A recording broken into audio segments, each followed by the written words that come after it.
Sai Ram. It was the evening of the 25th of December 2008.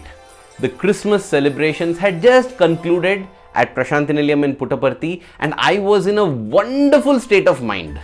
I was back then working in the erstwhile Radio Sai team. I was blessed in a way that Swami gave me the chance to unofficially be the official photographer for him. I'm grateful to Swami for that. More than anything else, this is the best Christmas of my life because on the Christmas Eve, on the 24th of December 2008, something amazing had happened. A beautiful, touching experience. One of the best experiences that has defined my life, that has defined my relationship with Swami. An experience where Swami indicated, informed, communicated and proved comprehensively that he is my best friend forever. When I say forever, he has been my best friend, he is my best friend, and he is going to be my best friend as long as I have births and lifetimes. I will refrain because I have uploaded that video at this link above. The same link will be available even in the description section. And so, on the Christmas Eve itself, I was on a high. For me, the Lord had already taken birth as my best friend in my heart. So, the 25th turned out to be memorable and beautiful. Have you observed how when you're in a good and happy frame of mind, everything that happens around you also seems to reinforce the same and make it feel as if it's all happy? At the same time, when we are in a bad frame of mind, a sad frame of mind, everything around also seems to reinforce the same. It is very clear that the world outside is nothing but a reflection of the inner being. How we are inside is how we will perceive the world outside. That is the reason why the same world is perceived as the best, most beautiful and wonderful by some people.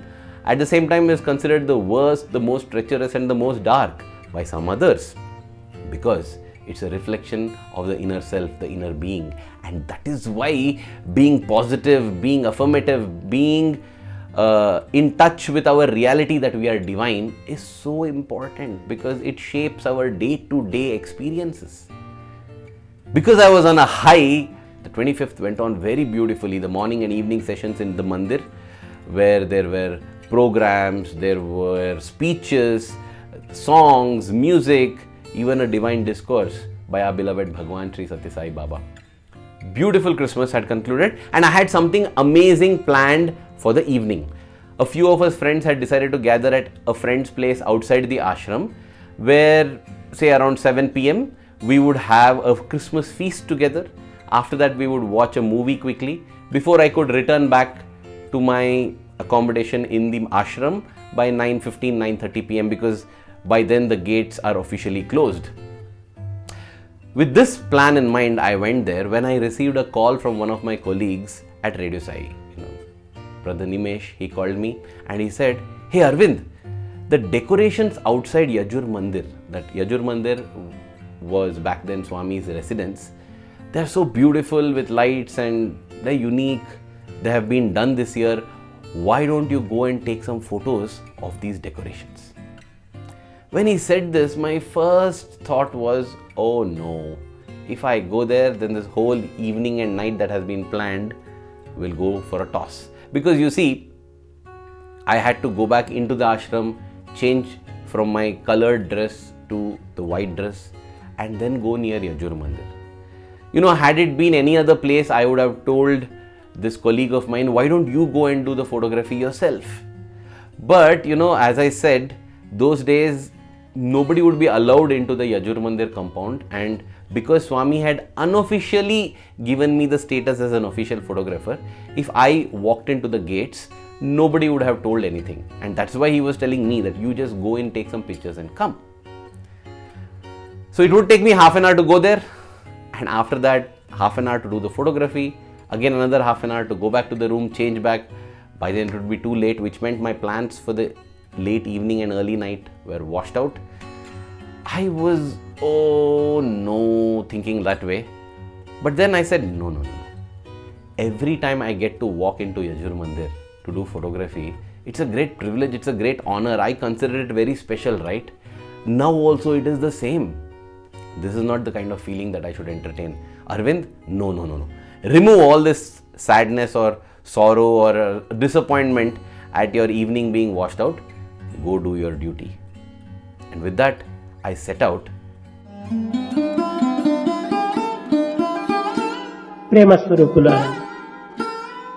Swami tells us, duty without love is deplorable. If we do our job, our duty, for the sake of doing it, I need to do it, that's why. And when I say this, it is everything that we do. Duty as a parent, duty as a child, duty as a friend, duty as an employee, duty as an employer. Whatever we do, we have to do it with love. Without love, if we do it, Swami says it's deplorable. We are doing work for the sake of work. Swami then says, duty with love is desirable. That is what is expected. It is desirable. That is what we want. To do our duty with love. Take everything as a task that we are doing for someone we love. And who better to keep in that place than Swami? So do everything for Swami. Duty with love. That becomes desirable. Well, the ultimate stage that we have to reach is love without duty. And Swami says love without duty is divine. Where we do everything out of selflessness and love. We go beyond the bounds of duty as well, because I'm not looking whether is this my duty to do it or not. No. This is selfless, this is going to help someone and I will do it. I go beyond the call of duty, and that is when work itself becomes worship. Whatever we do is a worship to the Supreme Lord, because worship is that moment when I am selfless and full of love. If my whole life is filled with moments of selflessness and love, my life becomes one continuous worship to the Lord. Well, I had just upgraded myself in my mind from duty without love to duty with love. I said, no, this is my duty, let me do it. Every time I have the privilege of walking to Yajur Mandir, I feel very happy, right? Now also I should feel the same happiness. So at night I walked in, it was around 7 p.m. and the decorations were so beautiful. I felt good about it. I started taking pictures of the Christmas tree, even the Kulwant Hall at night. It was so breathtakingly beautiful with all the lights on. Out of his love for the devotees who put so much effort to make these decorations, Swami would often keep these decorations on for a couple more days after the main festival, whether it's Buddha Purnima, whether it is Christmas, any of these festivals. But technically the festival was over. Christmas had been complete on 25th night, and there's a good chance that it might get removed as well. So no need to take a chance, and therefore it is good that he had indicated and I was taking these pictures. That was when I observed 3 of my senior brothers who were also working in the trust. They came into the Yajur Mandir compound bearing a cake with them. There was a large cake and I wondered what was happening. So I went to them and asked, is this a cake for Swami? Yes. Is this cake on behalf of all the trust boys, all of us? Yes. Oh wow, once Swami cuts it, can I get a big chunk of this cake? Because the cake looked so delicious. Yes. Oh, I felt so happy. So they had come to deliver the cake would go inside and Swami would bless it and send it out. This is what I thought. And I went about continuing with my photography. After about 5 or 6 minutes, to my pleasant surprise, the main door of the Yajur Mandir, Swami's residence, opened. And Brother Sathya was there and he invited these 3 brothers inside. And instead of delivering the cake, they were walking in with the cake. Oh, wow, they are going inside Swami's residence. I had never been inside, right? I thought, let me also go in and see. I am also working in the trust only, right? So I am also one of the boys. So instead of 3 representatives, 4 representatives are going in. And it's just lucky because I happened to be here. And so, as the 3rd person walked in and the door was about to shut, I rushed quickly and put my hand. The person there was surprised. He said, oh, okay, what? I said, I'm coming in. And I entered in. I gatecrashed into the residence of the Lord, into the abode of Sathya Sai. And as I entered in, my jaw dropped because right there was Swami seated on the wheelchair. He was sitting there and he looked up. And I was there, the 3 boys, the 3 men holding the cake, and I didn't know what will happen now. There were a few others as well with Swami. Luckily for me, Swami just looked at me and gave such a broad, beautiful smile that it settled it. I was welcome. It was almost like, hey, you are also here. I said, Swami. And then Swami cut the cake and I took pictures of these three people with Swami as he cut the cake. And then I saw that each of them was taking namaskar from Swami, and not an ordinary namaskar. They were taking Sashtang namaskar. Sashtang means 8 points in your body, your forehead, your chest, your navel, your knees, all of them touch. Means you lie fully prostrate with your hands stretched out and touch Swami's feet and do namaskar. That's called Sashtang Pranam. And they did Sashtang Pranam to Swami. And now I thought that I have received Pad Namaskars. I have never got a chance to do Sashtang Pranam. So I just put my camera aside and I too went ahead and did a full Sashtang Pranam. I was just following the lead of my elder brothers. And Swami blessed me. Then I saw each of them was communicating with Swami. And I heard one of them tell Swami about his father and something, related personal. I thought, okay, let me also tell. I said, Swami, my father will be retiring soon and he would like to come and serve you at your lotus feet. Swami said, no, this is not the time for you to tell all this. Oh, okay, Swami. I was just following the lead of the others.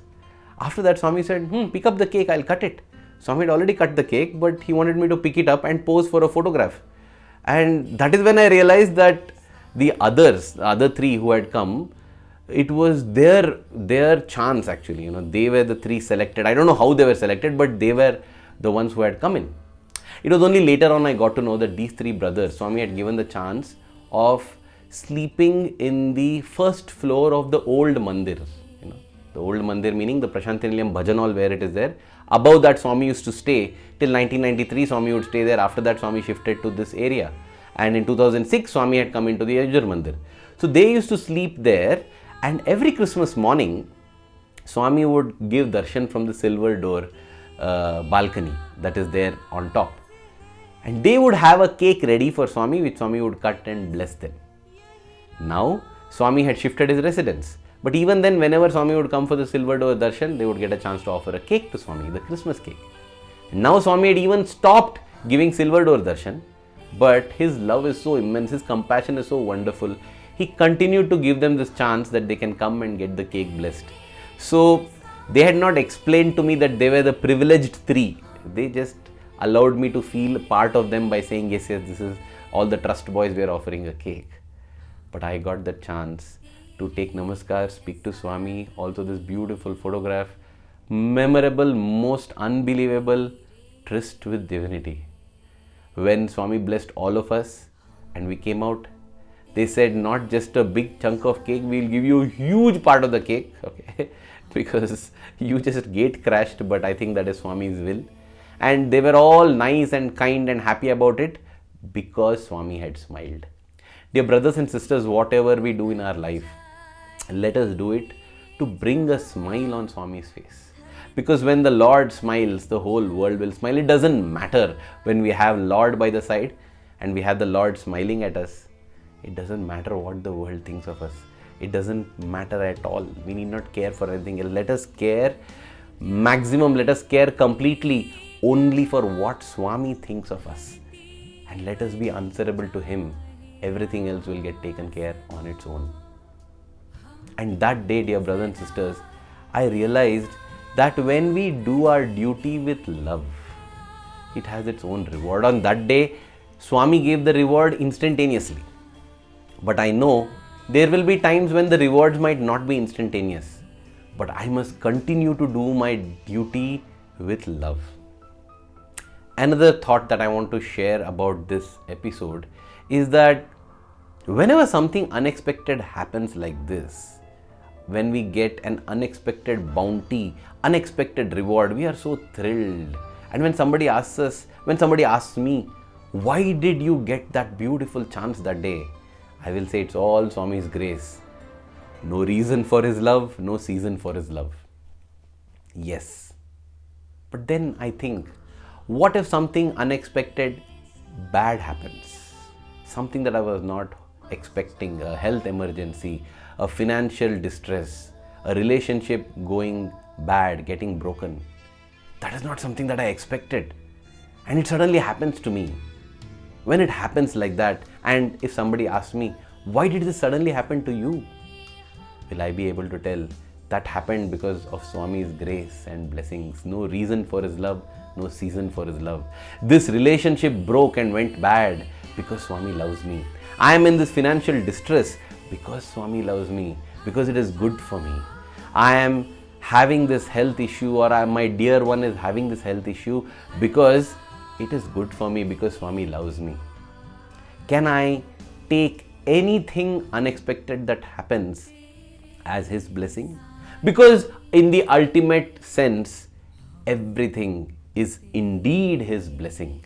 And when we start living life that way, as I said in the beginning, when the insides, when internally we are convinced that everything is happening for the good, everything is out of Swami's immense love and compassion, the external world also begins to appear that way for us.